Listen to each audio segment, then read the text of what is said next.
মাছ ধরতে ক্ষীর নদীর কূলে, ছিপ নিয়ে গেল কোলা ভেঙে, মাছ নিয়ে গেল চিলে। আমরা দুটি ভাই শিবের গাজন গাই, ঠাকুমা গাছে গয়া কাশি ডুগডুগি বাজাই।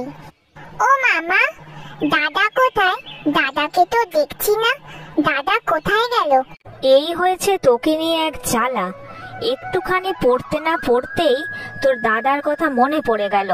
দাদা মনে হয় মাঠে খেলছে, না হয় দেখগে হয় ঠাকুমার বাড়ি গিয়ে বসে আছে। ঠাকুমার কাছে গেছে? উফ, এই ঠাকুমাটা না বড্ড কিপটে জানো মা, কখনো কিছু খেতে দেয় না। আমি আর দাদা কতবার গেছি, একটুও কিছু ভালো ভালো রান্না করে দেয় না। ও মা, সে আর বলতে, তোর ঠাকুমার জন্য আমাদের যে নাক কাটা যায়। এত ভালো ভালো রান্না করে দি, তার তো মুখেই রোচে না। আশেপাশ থেকে শাক সবজি নিয়ে আসে। ও মামা, আজকে তুমি কি কি রান্না করছো? খুব সুন্দর রান্নার গন্ধ বেরিয়েছে। আজকে লাউ দিয়ে মুগ ডাল আর ঝিঙে আলু পোস্ত। নে, তুই আবার গল্প জোরে বসিস না, তাড়াতাড়ি পড়ে নে, পাঠশালার পড়াগুলো করে নে। ঠিক আছে মা, আমি এক্ষুনি আবার পড়ে নিচ্ছি।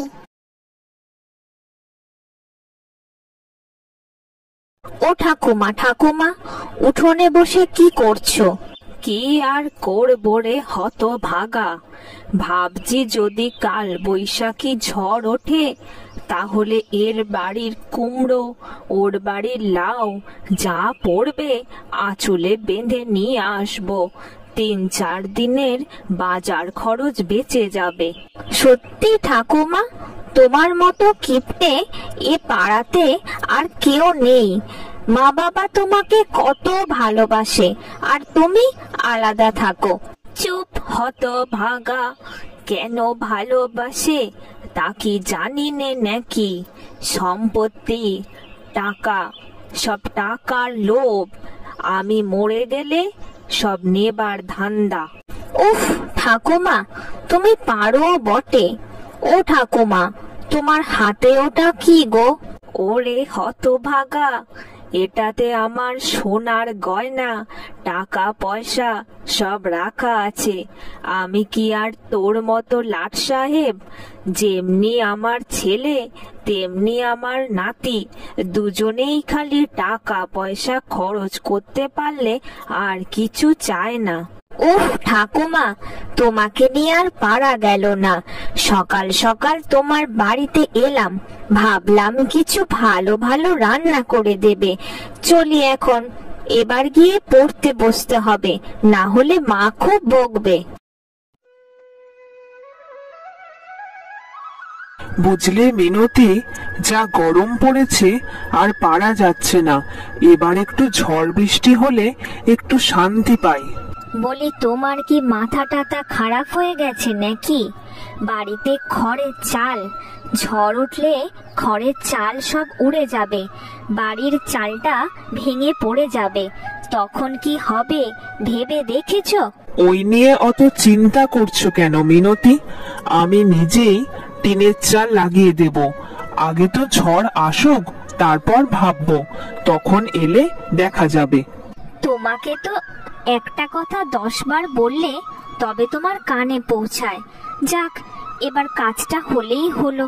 হবে গিন্নি, হবে। পাশের ওই মন্ডল কাকুদের বলা আছে, যদি খড়ের চাল ঝড়ে উড়ে যায় তখন টিনের চাল লাগিয়ে দেব। এইভাবে বেশ কয়েকদিন কেটে যায়। তারপর একদিন আকাশে প্রচন্ড ঝড় ওঠে, কালবৈশাখী ঝড়। এ দাদা দেখ, বাইরে ঝড় উঠেছে, চল উঠোনে গিয়ে খেলা করি। আমি তো ভাবছি অন্য কথা। কালবৈশাখী ঝড় উঠেছে, ঝড়ে ওই পাশের আমবাগানে অনেক আম পড়বে। মিনি, আমবাগানে গেলে কেমন হয় বলতো? এটা তো তুই দারুণ কথা বলেছিস দাদা, কতদিন আমের চাটনি খাইনি। যাবি আম পাড়তে? হ্যাঁ রে, চল আমবাগানে যাই, অনেক আম পারবো। কি মজা হবে! কালবৈশাখীর ঝড়ে আম কুড়োনোর মজাই আলাদা।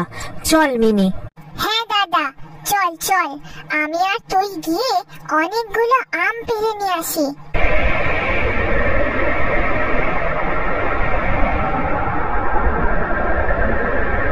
এই তো কাল বৈশাখীর ঝড় উঠেছে, ভালোই হলো, এই সুযোগে বেরিয়ে পড়ি। কার বাড়িতে কি ঝড়ে পড়ে যাচ্ছে কুড়িয়ে নিয়ে এসে রান্না হবে।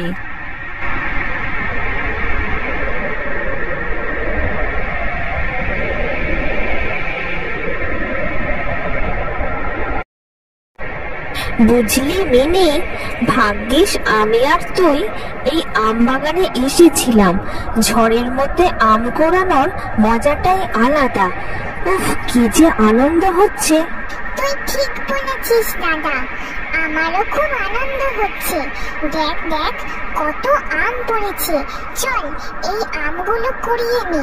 তুই নিচের আমগুলো কুড়িয়ে নে মিনি, আমি গাছ থেকেও কতগুলো আম পেড়ে নি। এই সুযোগ আর আসবে না। তাছাড়া কালবৈশাখীর ঝড় বলে কথা, আম না কুড়োলে কি হয় নাকি?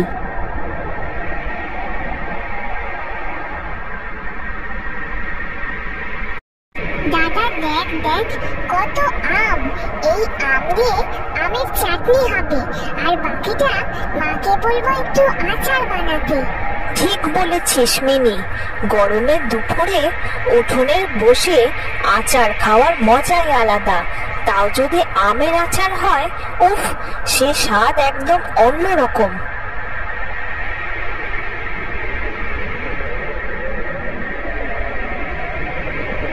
এই দেখো গিন্নি, কালবৈশাখী ঝড় এসেছে। আমি তাড়াতাড়ি করে এই বাঁশগুলো নিয়ে এলাম, একটা মই বানাতে হবে। যদি ঝড়ে আমাদের ঘরের চালটা উড়ে যায়, তখন টিনের চাল লাগাবো। তোমার ওই খড়ের চালের যা অবস্থা, তাতে দেখবে এই কালবৈশাখীর ঝড়েই খড়ের চাল উড়ে যাবে। তা তুমি ভালোই করেছো নিয়ে এসে। তুমি বরং একটা মই বানিয়ে ফেলো, তারপর মন্ডল কাকুকে বলে একটু টিনও নিয়ে এসো।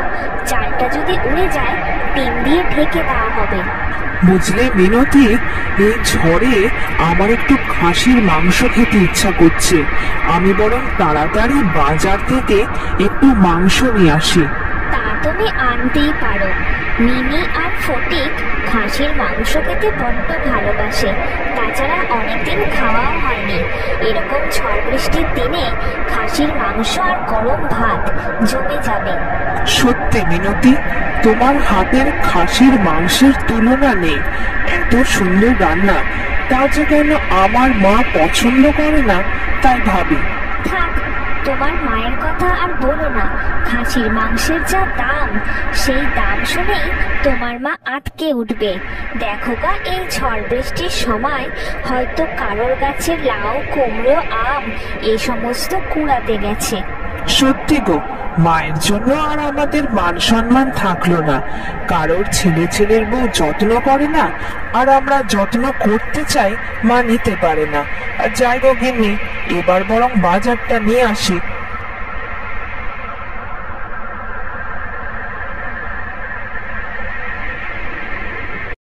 উফ, এই ছেলে মেয়েগুলোকে নিয়ে আর পারা গেল না। যেই ঝড় উঠেছে অমনি আম নিয়ে এসেছে। যাই, এখন আমের চাটনি করে না দিলে তাদের আবার মন খারাপ হবে। এই নাও মিনতি, এই খাসির মাংসটা রাখো। সময় থাকতে থাকতে বেরিয়েছিলাম, তাই রক্ষে। না হলে যা ঝড় উঠেছে, সবাই দোকানপাট বন্ধ করে দিয়ে বাড়ি চলে যাচ্ছে। হ্যাঁ, সে তো আমি রান্না করবই, কিন্তু ওদিকে খড়ের চালের অবস্থা যে বেহাল। খড়ের চাল যে উড়ে গেছে, তাড়াতাড়ি কিছু একটা ব্যবস্থা করো। হ্যাঁ, সে তো আসার সময়ই দেখলাম। চিন্তা করো না গিন্নি, আমি এখনই গিয়ে সারিয়ে দিচ্ছি। আর দেরি না করে তাড়াতাড়ি যাও দেখি। দেরি করতে করতে একবারে ঘরের চালই উড়ে গেল। তাড়াতাড়ি যাও এখন, নইলে বৃষ্টি নামলে ঘর জলে ভেসে যাবে। বুঝলি মিনি, আজকে বাবা খাসির মাংস নিয়ে এসেছে। এই ঝড়ের সময় খাসির মাংস আর আমের চাটনি খেতে যা আনন্দ হবে রে, কি বলবো। তুই ঠিক বলেছিস দাদা, যা গরম পড়েছিল, গরমের জন্য মা বাবা তো খাসির মাংস আনছিলই না। আজকে অনেকদিন বাদে খাবো, খুব মজা হবে। হ্যাঁ রে, সে আর বলতে।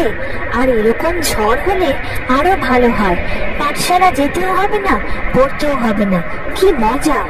আসতে বল দাদা, মা শুনলে তোকে আর আমাকে খুব বকবে। চল এবার ঘরে যাই।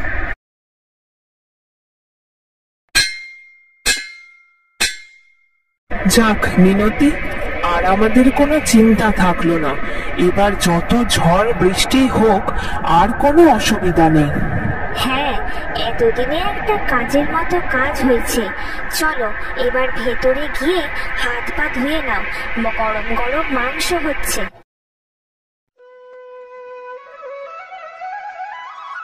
ও মা, কত মাংস এনেছি, কি আনন্দ হচ্ছে। আজকে কত মাংস খাবো। হ্যাঁ, গরম গরম খাসির মাংসের যা গন্ধ বেরিয়েছে, অপূর্ব। হ্যাঁ, ঠাকুমা যে কি করে এত ভালো ভালো রান্নাগুলো না খেয়ে থাকে, উফ, সত্যি বড় কিপন ঠাকুমা আমার। ওরে ফটিক, তাড়াতাড়ি খেয়ে নে, তোদের খাওয়া হয়ে গেলে আমি একবার তোর ঠাকুমার বাড়ি যাব। তোর ঠাকুমারও যে ঘরের চাল, বাইরে যা ঝড় হচ্ছে, কে জানে মানুষটা ঠিক আছে কিনা। হ্যাঁ মা, আমরা এক্ষুনি তাড়াতাড়ি খেয়ে নিচ্ছি। আজকে ঝড়ে কারোর বাড়ি থেকে কিছু কুড়িয়ে আনতে পারলাম না, দিনটা বড় খারাপ। হায় হায় রে, আমার সাধের মাটির বাড়িটা ঝড়ে ভেঙে চুরমার হয়ে গেল। এবার আমি কোথায় থাকবো, কি খাবো? হায় কপাল, এতদিন ধরে টাকা পয়সা জমিয়ে যা সঞ্চয় করলাম, এক নিমেষে কাল বৈশাখীর ঝড়ে সব শেষ হয়ে গেল। কিচ্ছু শেষ হয়নি মা, আপনি আমাদের বাড়ি চলুন, আর কোনো চিন্তা করবেন না।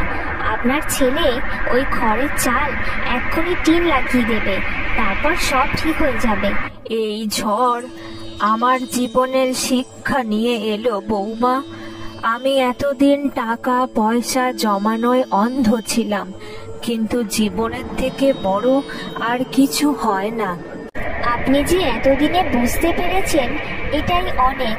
চলুন মা, এখানে আর দাঁড়িয়ে লাভ নেই, প্রচন্ড ঝড় হচ্ছে, আপনি আমাদের ঘরে চলুন।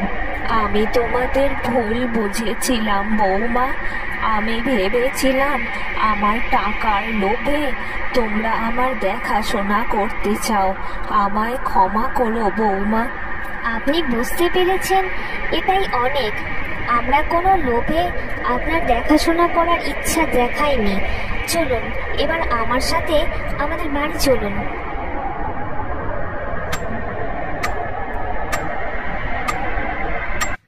পরদিন সকালে আকাশ পরিষ্কার হয়ে যায়। আমার আর এই কুড়ে ঘরের একা একা থেকে লাভ নেই। যে কটা দিন বাঁচবো, ছেলে বউ নাতি নাতনির সাথেই বাঁচবো। যাই, ওদের ঘরে যাই।